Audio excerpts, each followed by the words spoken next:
મિત્રો આજે આપણે ચાલો ઠોર બનાવીશું. ઠોર અથવા તો મઠડી કહીએ છીએ તે. એની માટે મેં અહીંયા આગળ વજનમાં 750 ગ્રામ મેદો લીધો છે અને કપ પ્રમાણે મેઝરમેન્ટ જોઈએ તો લગભગ 6 કપની આસપાસ મેદો લીધો છે. આ રીતે આપણે કપના મેઝરમેન્ટ પ્રમાણે 6 કપ મેદો લઈ લેવાનો છે. આ ઠોર વૈષ્ણવના મંદિરોમાં જનરલી મળતો જ હોય છે, પણ આપણે ઘરે બનાવીએ અને રક્ષાબંધન કે કોઈ વાર તહેવાર હોય ત્યારે બનાવીએ તો એ સ્ટોર પણ કરી શકાય છે આપણાથી. એને આ રીતે આપણે મેદો લઈ લીધો છે. હવે 100 ગ્રામ રવો લેવાનો છે અને કપના મેઝરમેન્ટ પ્રમાણે હાફ કપ રવો લેવાનો છે. હવે આપણે દળેલી ખાંડ લેવાની છે, એ લગભગ 250 ગ્રામ લેવાની છે અને કપ પ્રમાણે ગણીએ તો 2 કપ થાય છે. તો દળેલી ખાંડ લઈ લેવાની છે. હવે આપણે આમાં ઘીનું મુઠ્ઠી પડતું મોણ નાખીશું. ઘીનું જ મોણ લેવાનું છે, કારણ કે ઘીના મોણના લીધે એકદમ સરસ ક્રિસ્પી અને ફરસા થાય છે આપણા ઠોરના એ ખાજા. આ રીતે આપણે ઘીનું મોણ લઈ લીધું છે. હવે એને બરાબર હલાવીને મિક્સ કરી લઈએ અને જોઈ લઈએ કે આપણે મુઠ્ઠી પડતું મોણ થયું છે કે નહીં.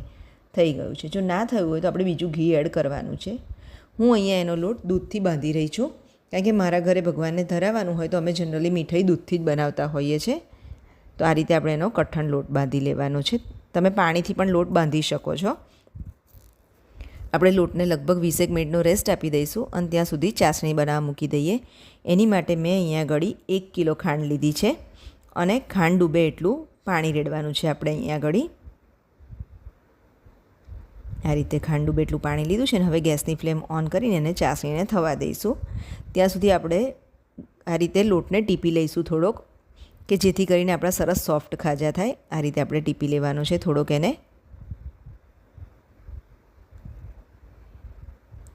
હવે આપણો ટીપાઈને લોટ તૈયાર છે, તો આપણે એમાંથી મોટા લુવા લઈ લઈશું.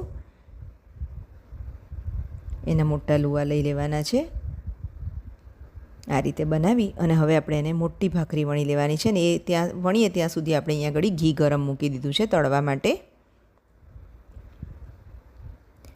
આ ઘીમાં જ તળીએ તો વધારે સરસ ટેસ્ટ આવતો હોય છે. તમે તેલમાં ઈચ્છો તો તળી શકો છો, પણ ઘીની મીઠાશ બહુ જ સરસ લાગે છે અને એની અરોમા બહુ જ ફાઇન આવે છે. આ રીતે આપણે જાડી ભાખરી વણી અને એના આ રીતે તમે કૂકી કટર હોય તો એનાથી કટ કરી શકો, ના હોય તો પછી આ રીતે કોઈ ઢાંકણ લઈને એનાથી આ રીતે ગોળ ગોળ કટ કરી લેવાના છે. અને ફૂલે ને એટલા માટે આપણે વેલણથી આવી રીતે ઉપર ખાડા પાડી લઈશું. આ રીતે આપણે બધા ઠોરના એમાં પૂરીમાં ખાડા પાડી લેવાના છે. આપણે જો વધારાનું સાઈડનું બધો લોટ કાઢી લીધો છે અને આપણી પૂરી રેડી છે. હવે આપણે એને એકદમ સ્લો ફ્લેમ પર તળીશું અને ગોલ્ડન બ્રાઉન થવા દઈશું, ત્યાં સુધી એને તળી લેવાની છે. તમે જો આ ઠોર બનાવીને ચાખશો ને તો તમે બજારનું ખાવાનું ભૂલી જશો, એટલો સરસ ઠોર લાગતો હોય છે આ. આ રીતે આપણે એને ગોલ્ડન બ્રાઉન કરીને તળી લેવાના છે. જો તમે જોઈ શકો છો ને મિત્રો, એક પણ ફૂલતા નથી. આપણે આને ફૂલવા નથી દેવાના, એ જ રીતે તળવાના છે. એટલે આપણે ખાડા પાડી લીધા છે. બીજી બાજુ આપણી ચાસણી પણ તૈયાર થઈ રહી છે. જો એકદમ આવી રીતના આપણે ગોલ્ડન કલરના તળી લેવાના છે એને સરસ રીતે. આ રીતે આપણે બધા તળી લઈશું અને થોડી વાર આપણી ચાસણી પણ આપણે ચેક કરતા જઈશું. આપણે અહીંયા આગળ ચાસણી છે તે 1.5 તારની ચાસણી કરવાની છે. હજુ તમે જોઈ શકો છો કે આપણે એક જ તાર માંડ થાય છે, એટલે હજુ થવા દેવી પડશે આપણે ચાસણીને. ત્યાં સુધી આપણે બીજા આપણા તળી લઈએ.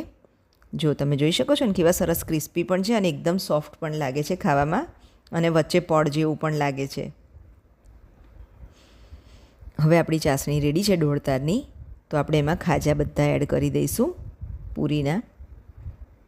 આ રીતે અંદર બધા આપણે એડ કરી અને પછી એને લગભગ 5-7 મિનિટ અંદર જ રવા દેવાના છે. ચાસણીને છે ને ઠંડી ના પડવા દેશો. ઠંડી પડે તો થોડીવાર પાછી ગેસની ફ્લેમ ઓન કરી દેજો, ઓફ કરી હોય તો. આ રીતે આપણે એને હલાવી અને 5-7 મિનિટ અંદર જ રવા દઈશું, કે જેથી કરીને ચાસણી અંદર એબ્ઝોર્બ થઈ જાય તો મીઠા સરસ લાગે છે.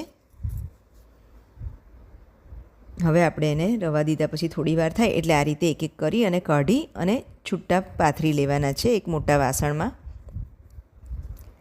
જો આ રીતે મોટી ત્રાસ લઈ અને એમાં આપણે છૂટા મૂકી દેવાના છે એક એક કરીને.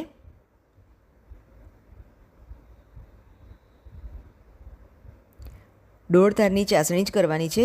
ચાસણીમાં ખાસ ધ્યાન રાખજો કે વધારે કાં તો ઓછા તારની ના થાય, નહીં તો પછી ખાજા આપણા કડક નહીં થાય અને સોફ્ટ થઈ જશે એકદમ, અને ચાસણી ઉપર ચોંટે નહીં.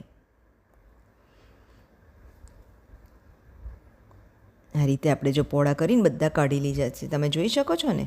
બસ આવી જ રીતે આપણે ગોઠવી દેવાના છે. હવે આપણે એની ઉપર જો ચાસણી ઠારવી છે એટલા માટે આપણે એની ઉપર ચાસણી પોર કરી લઈશું. જે ગરમ ગરમ જ છે એને આ રીતે ઉપર બધા ખાજા પર રેડી લેવાની છે.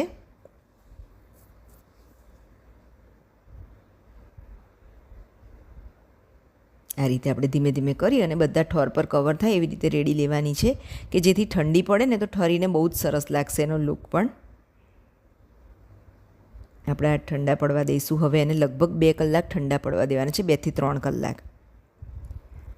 જો મિત્રો તમે જોઈ શકો છો 2 થી 3 કલાક પછી આપણા ઠંડા પડી ગયા છે અને આવા થોડા ચોટેલા હોય છે, તો આપણે ધીમે રહીને સાચવીને એને એક એક કરીને ઉખાડી લેવાના છે.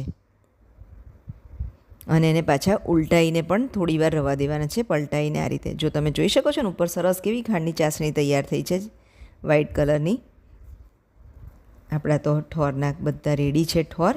તો તમે પણ ચોક્કસથી તમારા ઘરે ટ્રાય કરજો અને મારી ચેનલને લાઇક, શેર અને સબસ્ક્રાઈબ કરવાનું ના ભૂલશો.